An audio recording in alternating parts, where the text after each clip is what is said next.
Hi friends, I'm very excited because this week we're going to be learning all about myths and mythology.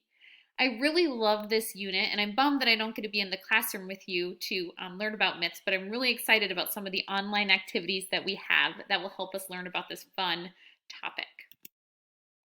So let's begin by thinking about what is a myth? Well, a myth is a story that has been passed down from many generations that attempts to explain something about our world, nature, or people. So it might be a story that explains why we have hurricanes, or it might be a story that explains why people get jealous. There's even a myth about why we have echoes. So it's trying to explain something. Now, you've probably heard myth used two ways. Maybe you've heard it used as a story, but you've also probably heard it used as something that is false, like to say something is a myth rather than a fact. So myth can be used both ways. Now, lots of times these myths were stories that people actually believed in ancient times. It was like ancient science. It was how they were trying to explain the world. Nowadays, we know that some of the things that they believed are not true, and the stories are not true. So that's kind of where that myth, as the idea of being false, comes from. Now, in these stories, they often have magic, and it's often about the adventures of gods and goddesses, who we'll meet here in a little bit. There's always heroes and mythical creatures, and usually good triumphs over evil. All countries and cultures have myths. Like in America, we have myths like Paul Bunyan and about his big ox babe. So all countries have myths, but the most well known are those from the ancient Greeks. So what's so special about the ancient Greek mythology? Well, Greek mythology and culture have had major impacts on today's culture. From city names to space exploration, Greek mythology has been influential in many areas of culture. In the United States, words from Greek mythology have become the names of cities, like Athens, Georgia. There are also cities named after the gods of Ares, Apollo, Hades, and many other Greek gods. And sports teams such as the Tennessee Titans also take their names from Greek mythology. And numerous companies in the United States have looked to Greek mythology for inspiration. Ajax is the name of a hero in the Iliad and is now the name of a cleaning product. In Greek mythology, Zeus and Athena use a shield called the Aegis. Today, Aegis is the name of an insurance company, and the US Navy also uses the name Aegis for a system that defends ships from missile attacks. So Greek mythology is all over our culture. And some of the reasons for this is that there are a ton of Greek myths, a ton of Greek stories. And the stories and the characters have become a part of our language. It's found in art and entertainment, like the examples I just gave, and the themes still matter to us today. The fact that these stories are still around means that they've touched people in a way that make them important, even today. Maybe the themes are important, maybe the lessons are important, but they've stuck around because they matter. So what do we need to know about Greek myths? Why do we need to study these if they are stories from long, long ago?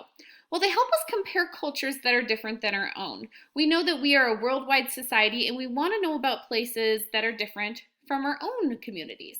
We want to understand history. The ancient Greeks had a really big impact on history, so it's important to know about the stories and the things they believed. Also, the stories are really fun and entertaining. And again, we need to understand common mythological allusions. So here are some of those products that I was talking about earlier. Nike comes from the goddess Nike of victory. We're going to learn about King Midas. He was a character in a myth, so this is the Midas Tire Company. There's Aegis, the US Navy ship. Tennessee Titans, Ajax. All of these products allude to Greek myths. Now, what is an allusion? That's a pretty big word. Let's talk about that.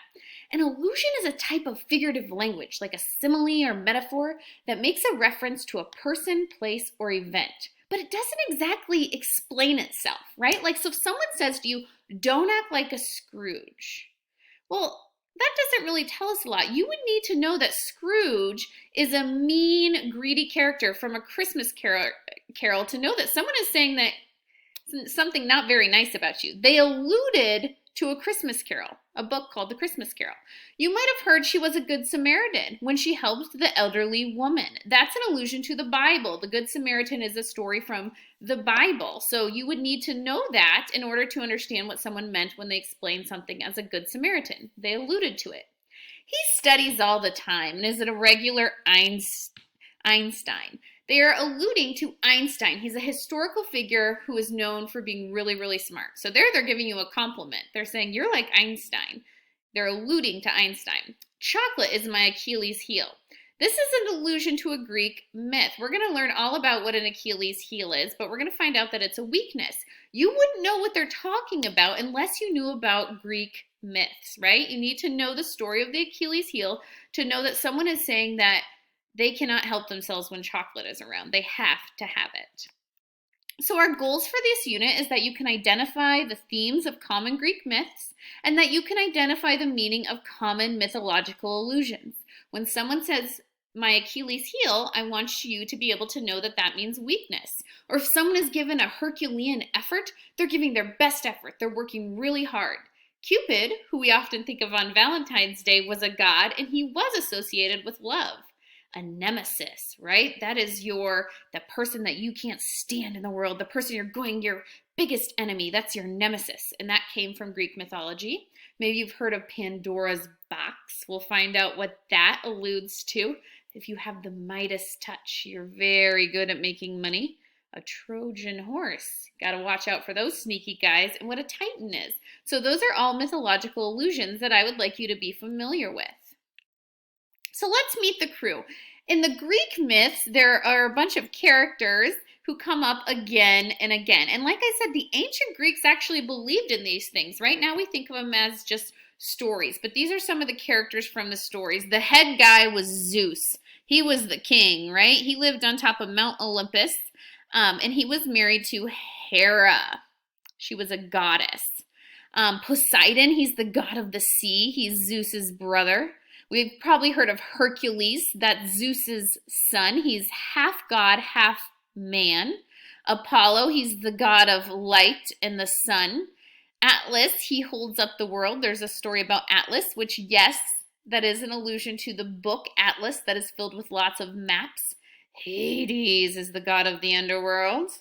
Ares is the god of war. Aphrodite is the goddess of love and beauty.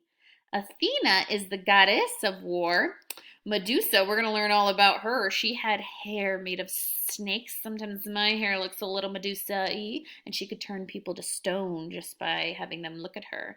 And then Pandora and her box. So these are some of the common gods and goddesses. Maybe you've heard of some of them. If you've seen the movie Hercules, you probably have heard of some of these characters. And there's many more than this, right? But these are just the common ones. Okay, so you're gonna, I would like you to pick 4 myths to read, and there's activities that go along with them, like videos and Google activities where you'll make copies. There's also some allusion activities where you're gonna learn more about these allusions in our language and in our culture to Greek myths. And then I would love for you to try your hand at writing your own myth. You can post that to the writing page and we can all check it out. I would love to read your myth, and you can come up with whatever characters you want. So I hope you're just as excited as I am about learning about ancient Greeks and the stories that they told and how they're still with us today.